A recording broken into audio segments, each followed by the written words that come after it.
Torque. In simple terms, torque is rotational force. It's how much twisting power your engine can produce. Imagine you're using a wrench to loosen a bolt. If the wrench is longer, you can apply more torque with the same effort, right? The same principle applies inside your engine. When the pistons push down, they rotate the crankshaft. And that twisting force is what we call torque. Torque is measured in Newton meters or pound-feet, depending on where you are. 1 Newton meter means you're applying 1 Newton of force at a distance of 1 meter from the axis of rotation. It's all about leverage. The longer the lever, the more torque you get with the same force. Now, how is torque different from horsepower? They're related but not the same thing. Horsepower measures how fast work is done. It's a combination of torque and engine speed.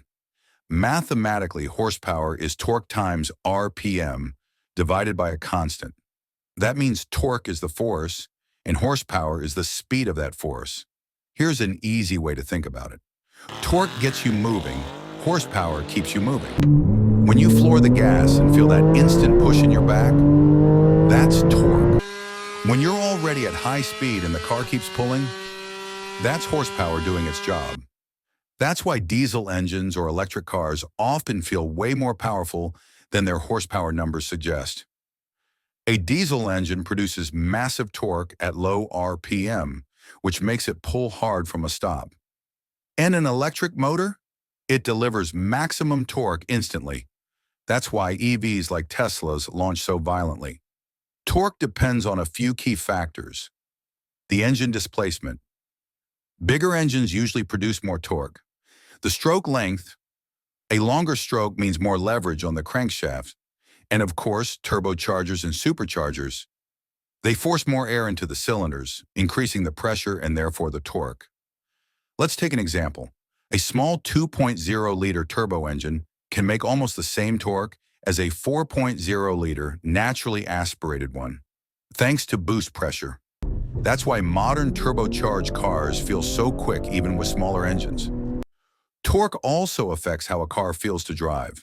High-torque engines don't need to rev as much. They accelerate easily, even at low RPM.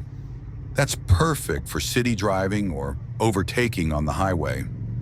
Cars with less torque often feel lazy unless you rev them up, like some older naturally aspirated engines.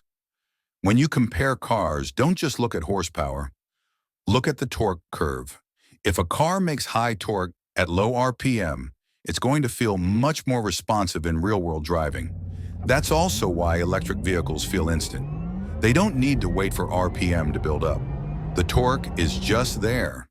At the end of the day, torque is what you feel. It's the push, the pull, the force that pins you to the seat. Horsepower just describes how fast that push can keep happening. Without torque, horsepower is meaningless.